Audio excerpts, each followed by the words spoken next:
kalau seseorang ingin mendapatkan surga Firdaus ini, insan ini, maka pertanyaannya, amal apa yang dia siapkan ini?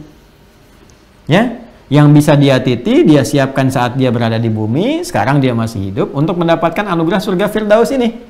Ya, dengan dasar iman yang ia kerjakan. Maka dijawablah oleh Allah Subhanahu wa taala.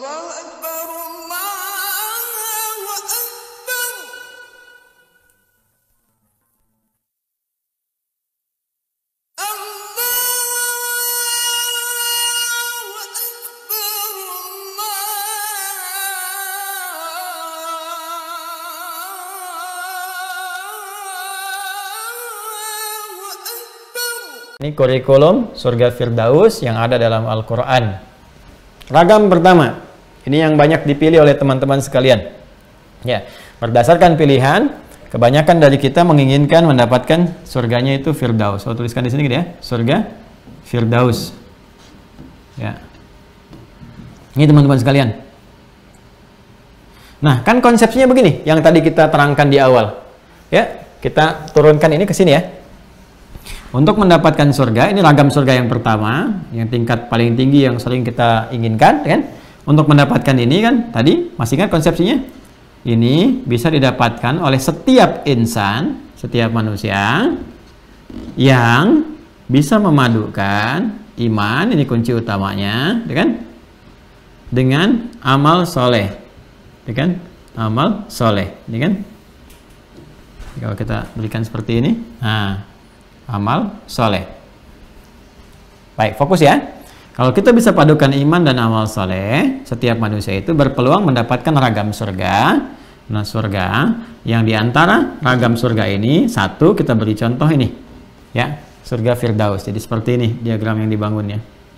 Nah, sekarang kita balik cara berpikirnya, ya. Kita menggunakan logika terbalik sekarang.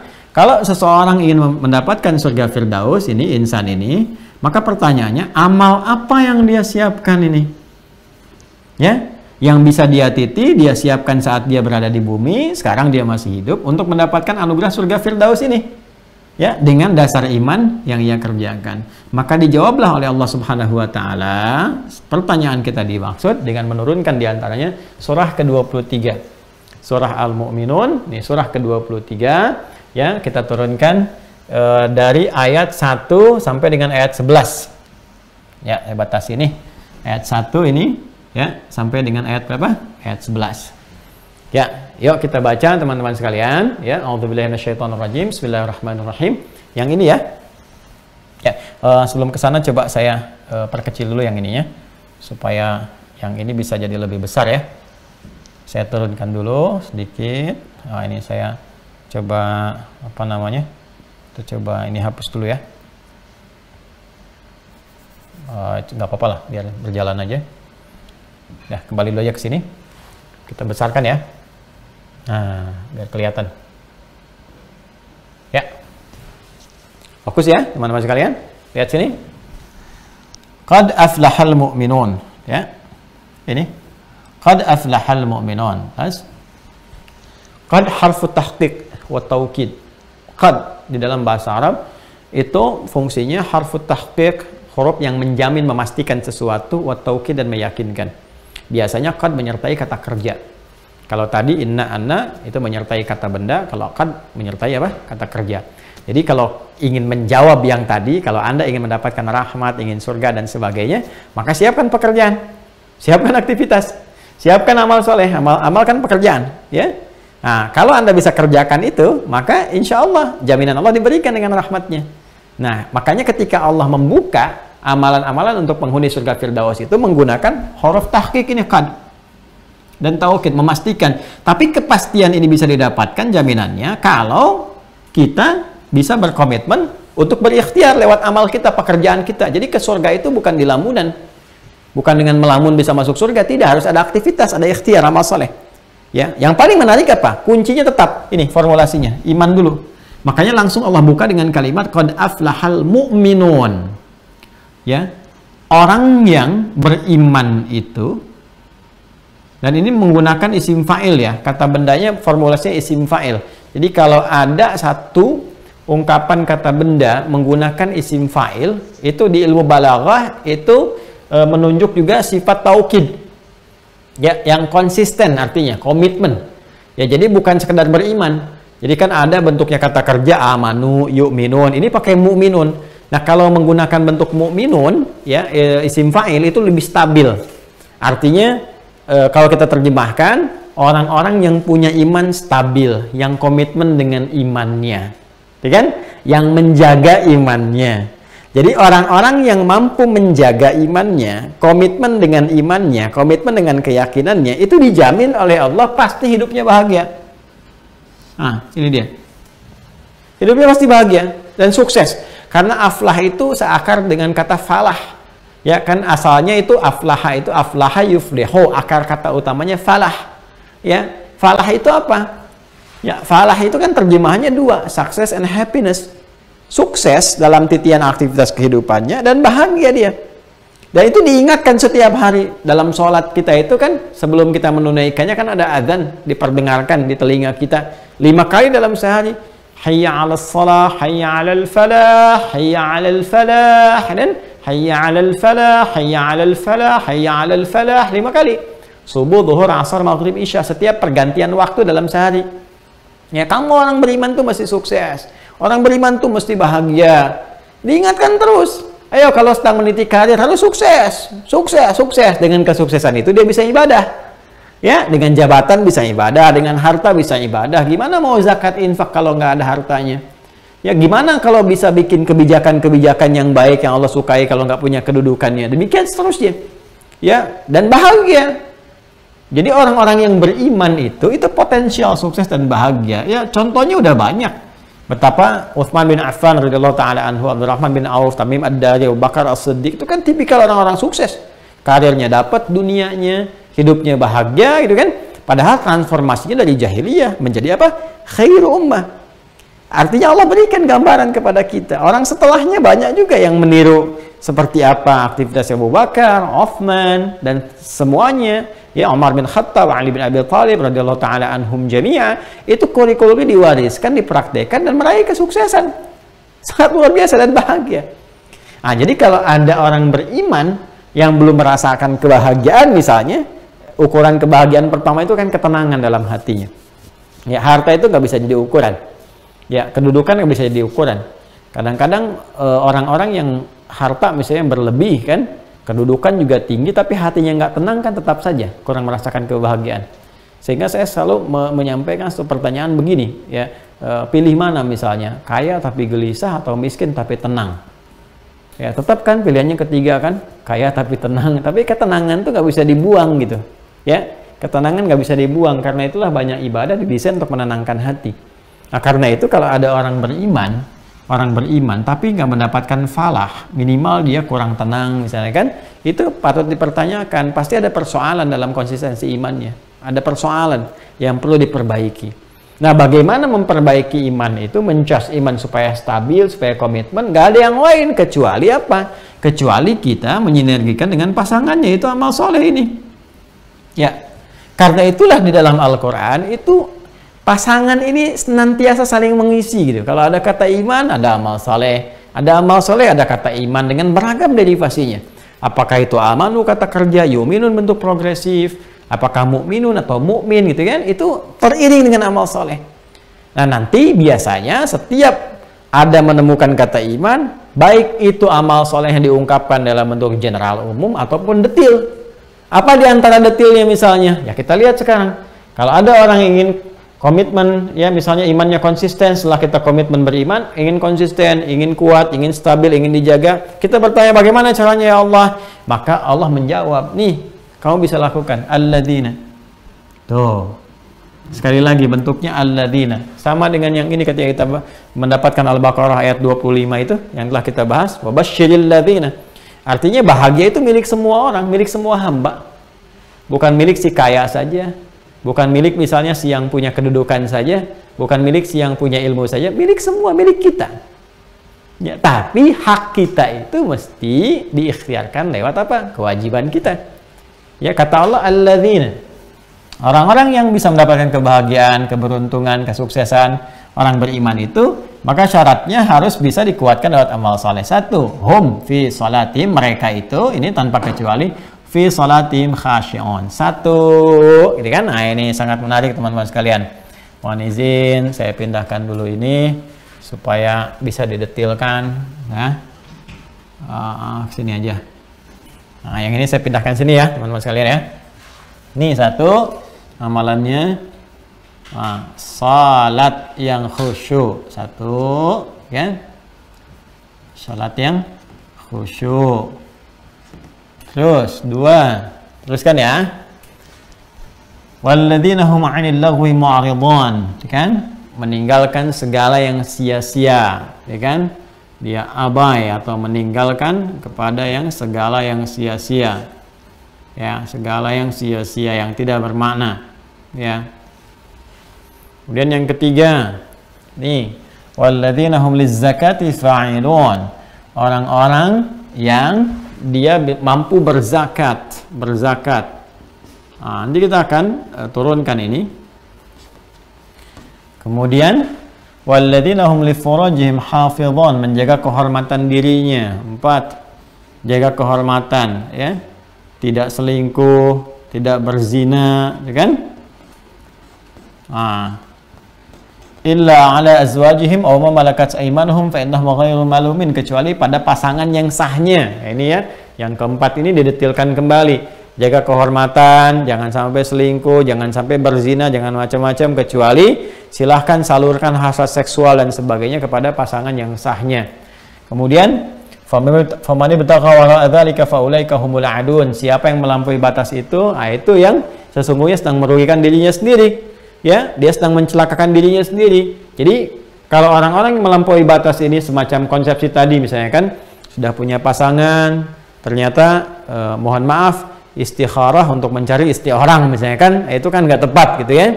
Nah, jadi mohon izin, hal-hal demikian bukan hanya memberikan satu nestapa di kemudian hari ketika kembali kepada Allah, tapi akan mencelakakan dirinya dalam kehidupan dia pun di muka bumi. Silahkan cek kalau nggak percaya. Ya, perbuatan-perbuatan ini merendahkan kehormatan kita, ya, bisa merongrong martabat kita, makanya dihukumi haram. Haram itu kan dari kata hormah, diserap ke dalam bahasa Indonesia hormat, kehormatan. Ya, jadi kenapa ada hukum haram? Untuk menjaga kehormatan kita, martabat kita. Jadi bukan Allah ingin jangan ini, jangan itu, ingin batasi, bukan. Allah ingin menjaga kita supaya tetap terhormat. Makanya muncul hukum haram. Kenapa korupsi diharamkan? Karena ketika ada seorang yang korupsi, itu bisa menurunkan martabat kehormatan dia. Bukan cuma di hadapan Allah, di hadapan manusia pun runtuh. Ya runtuh. Dicela sana, celak sini, sehingga dengan celaan itu bisa menurunkan hukuman misalnya kan. Macam-macam lah gitu. Tapi kan nggak akan lepas dari itu, menurunkan kehormatan. Orang yang menyogok menurunkan kehormatan, orang yang ya merampok menurunkan kehormatan, dipajang di hadapan orang, ini perampok loh gitu kan. Nah, ini kan menjadi persoalan teman-teman sekalian. Nah, teruskan. Walladzina hum li amanatihim wa ahdihim ra'un, mereka yang menjaga amanat. Ya kan? Nanti turunannya banyak ya, nanti kita terangkan lebih detail lagi. Kemudian walladzina hum 'ala shalawatihim yuhafizun. Nah, kalau yang ini kan salatnya khusyuk, ini menjaga salat, ditekankan lagi. Jaga salat, ya. Nah, nanti kita akan turunkan apa kaitan nomor 1 dengan nomor 6. Nah, saya ingin detilkan yang paling menarik di sini. Perhatikan baik-baik. Ulaika humul warithun. Nah, maka orang-orang yang bisa konsisten mengerjakan ini 6 pokok, 7 sebetulnya dengan pokok yang pertama itu, yaitu aspek keimanannya yang konsisten. Mereka ini ulaika humul warithun. Mereka ini adalah para pewaris, kata Allah. Para pewaris. Pewaris apa? Alladzina yarithuna al-firdausa. Firdausa hum fiha khalidun. Yaitu orang-orang yang mewarisi surga Firdaus. Masya Allah. Dan mereka dijamin kekal dalam kenikmatan surga itu. Jadi ada pewaris surga Firdaus, ahli surga Firdaus yang sedang beraktivitas di bumi. Kalau Anda ingin melihat para ahli surga Firdaus beraktivitas di bumi, nih cek 7 hal ini. Ya, dia punya komitmen keimanan yang hebat, yang kuat. Kalau sholat tuh Masya Allah gitu kan. Mau di rumahnya berjamaah dalam situasi yang nggak mungkin ke masjid, bisa dia khusyuk, bisa tenang enak dalam sholat. Di masjid pun dia bagus tuh kan. Ya, dalam suasana dimanapun terpelihara sholatnya tuh. Ya, seakan-akan merasa diawasi oleh Allah sepenuhnya. Dalam sholatnya, dalam bacaannya, dalam sujudnya, terasa khusyuk itu bisa dirasakan oleh kita semua.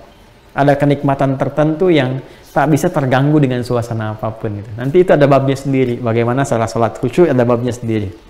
Ya, jadi kalau kita ingin mendapatkan ya satu jaminan dari Allah sebagai pewaris surga Firdaus, maka syarat yang pertama, pelihara iman kita dengan cara satu, mencoba sedapat mungkin menunaikan sholat dengan khusyuk. Kemudian yang kedua ini, ya, walladzina hum 'anil lagwi mu'ridun, mereka meninggalkan, mengabaikan segala yang nggak penting dalam kehidupan. Yang nggak penting, berkata yang tidak penting, melihat yang nggak penting, mendengar yang nggak penting. Tuh calon penghuni surga Firdaus. Ya, jadi kalau masih berkata hal-hal yang nggak penting, update status yang nggak penting, mohon maaf lah, ada debu sedikit bikin status, ya kan?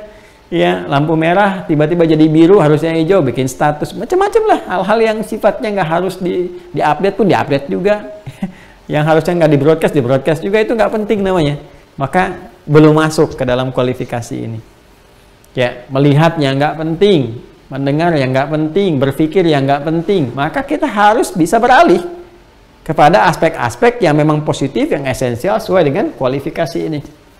Ya, ini berzakat. Orang-orang yang berusaha untuk bisa berzakat. Walladzina hum lizzakati fa'ilun. Untuk zakat itu kan perlu harta.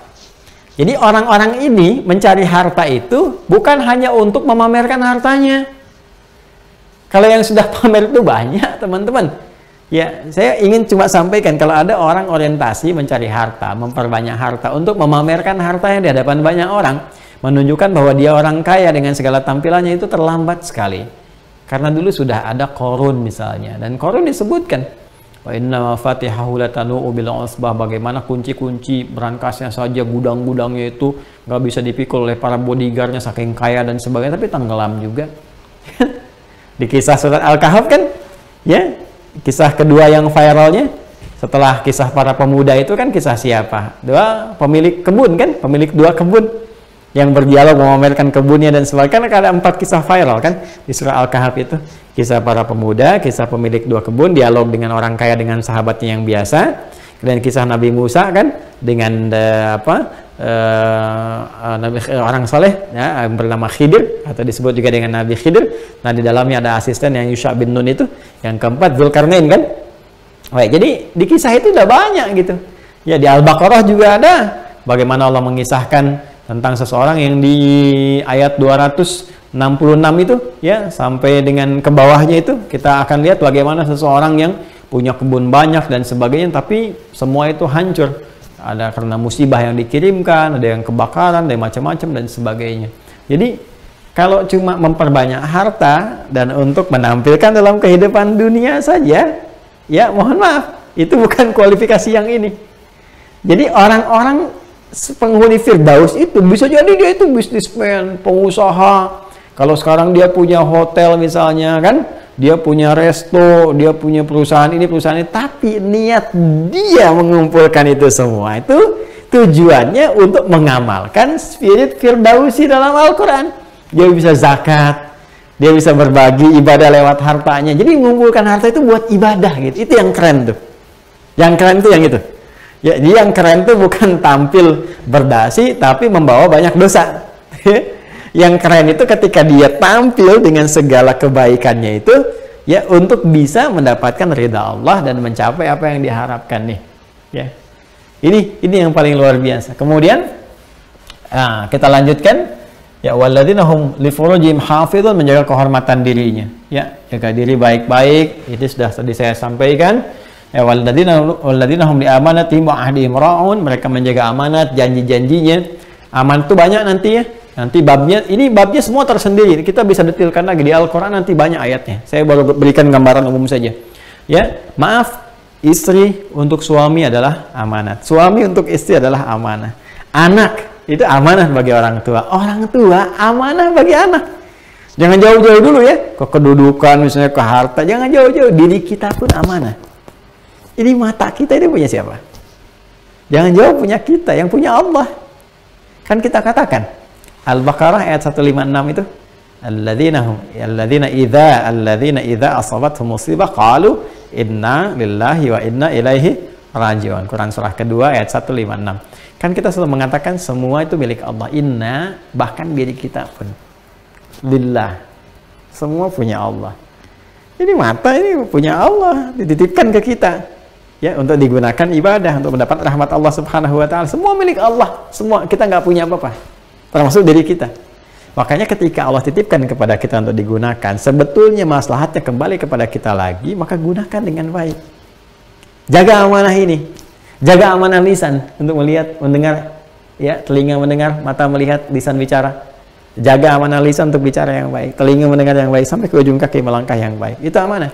Setelah itu baru keluar dari tubuh kita, pakaian kita. Kita sebagai anak, orang tua amanah, bahagiakan orang tua, berbakti yang baik. Orang tua, anak itu amanah, didik yang baik dan sebagainya, sampai pasangan dan sebagainya, sampai kehidupan dan pekerjaan kita. Tuh, babnya luas sekali. Ya, jadi penghuni surga Firdaus itu, teman-teman sekalian, wah, bisa jadi presiden, bisa menteri, bisa gubernur, bisa bupati, bisa pebisnis, siapapun. Tapi sifatnya ini. Dan dahsyatnya, selain khusyuk, sholatnya terjaga dalam kehidupannya.